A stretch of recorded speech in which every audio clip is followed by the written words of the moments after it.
introduction to losing trick count. What is it? How do you calculate it? How do you use it? First of all, losing trick count is a hand evaluation tool, and we consider it secondary to high card points. We still use high card points as our primary tool. It provides a means of quantifying the strength of your hand that encompasses both high card points and the shape of your hand. But it requires a fit. Okay, you must have a fit in order to use losing trick count effectively. And it's one of the few tools that actually can devalue your hand based on that information. How do we calculate it? We look for the ace, king, queen in every suit, but we're only looking for it up to the length of the suit. In other words, a 3-card suit, we would be looking for the ace, king, queen. A 2-card suit, a doubleton, we'd be looking for ace, king. And a singleton, we'd only be looking for the ace, and a void would be no losers. Okay? The only thing that's different is that we actually have a queen that we treat differently. When it's a queen by itself, if it's not the trump queen, we're actually not going to use it to improve our losing trick count. And losing trick count, improving means a lowered losing trick count score. Lower the better when losing trick count. Okay, so in order for the queen to count or improve your score, it must have an ace, a king, a jack, or 10. Anything that helps protect that queen. Okay? Let's try a hand here. Let's start with the spade suit. You have jack, 10, 9. How many losers are in that suit? 3. Okay. How many in the hearts? 1. I gave you that advance notice. How many in the diamonds? 1. Okay, because it's a 2-card suit. How many in the clubs? 2. Okay, so that's a 7 losers hand. Okay? Let's try another hand. You've got queen, jack, 10 of spades. How many losers in spades? 2. Okay, that's good, because the queen is protected. What about hearts? 1. That's right. Diamonds? 3. Okay, so let's remember that the queen does not improve our score if it does not have another honor with it. So it's a 3-loser suit for the diamonds because the queen is alone.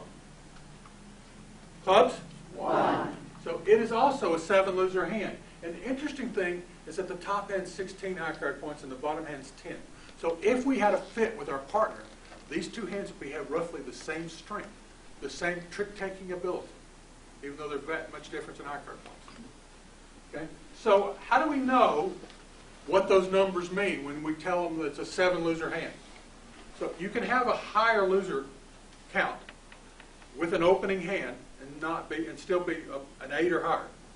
So anything above 7 would be considered a bad opening hand because we're still going to open it. A 7 would be a minimum opening hand. A 6 would be a good opening hand. A 5 would be equivalent to a jump shift or something that you would go straight to game over a simple raise. And a 4 is equivalent to a 2-club opening. Doesn't mean we open 2 clubs, it just gives you the relative strength of your hand when you get started. You still need a fit in order to establish that information. Okay, a minute ago we showed you a 10 high card point hand that was a 7-loser hand. Do we open this hand? No. Okay, because we do not use losing trick count to establish decision criteria for opening or not opening a hand. We still must have a fit in order for losing trick count to help us. Okay, so I'm going to simplify it. Opposite a simple raise, if you're opener and you have a 7 or higher losing trick count, you should pass. If you have a 6, you should invite to game.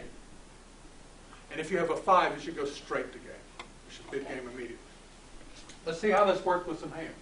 In this case, you opened a spade and partner gave you a simple raise of 2 spades. And here's your traffic light on the left. Pass. Too fast. Yes, you're right. With an 8 losing trick count, we would pass. What about with a 7? Pass. We're going to pass. With a 6? Invite. Go to game. And with a 5, you go to game. That's right. You anticipated it. Okay. So the bottom line is all these hands are 14 high card points. And yet in some situations, we're actually concerned about our contract. In the other ones, we bid straight to game. And so it gives you an idea how well losing trick count helps quantify the strength of your hand. Okay? So that's your introduction to losing trick count. And there's several other ways that we can use it, but I'll go over those later.